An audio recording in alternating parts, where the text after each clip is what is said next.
Yeah, one of the things that we're seeing in the marketplace right now, this show, obviously there's a lot of discussion around 5G, but the reality is 5G is not going to be widely deployed until late 2019 into 2020. One of the big challenges that we see is that if you look at the investment needed in the radio access network and the virtualization of the core and the edge, some operators will spend between 50 and 300% more just on that network investment. And so it creates some challenges on the business side because budgets, when we look at spending by service providers, budgets aren't increasing, they're pretty much staying flat. So they need to look at ways in which they can actually deliver new services over potentially, initially it's going to be a higher cost infrastructure at an affordable price. I mean, consumers aren't going to pay more for bandwidth. So we think that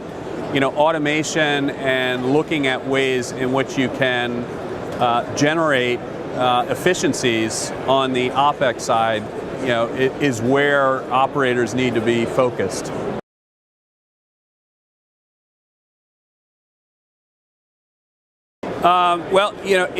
So automation really it's a change in the operators, both their culture, but also more importantly their workflow process. And by that what I mean is when we look at the management stacks of most operators, they typically will segment things in terms of performance or fault management, in some cases activation related activities, planning and such.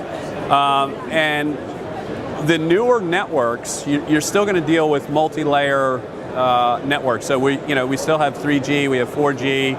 We're now talking about introducing 5G. We're taking the physical network functions and we're now virtualizing those network functions.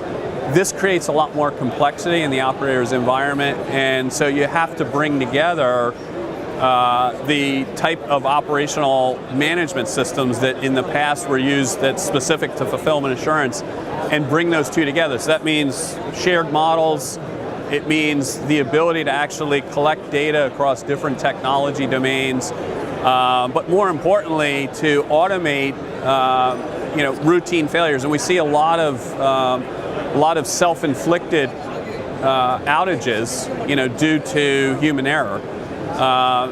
Utilizing automation systems and then creating triggers to orchestration systems gives the operator both the ability to deal with this complexity and at the same time, get time to market for some of these newer services that will get launched with these newer technologies.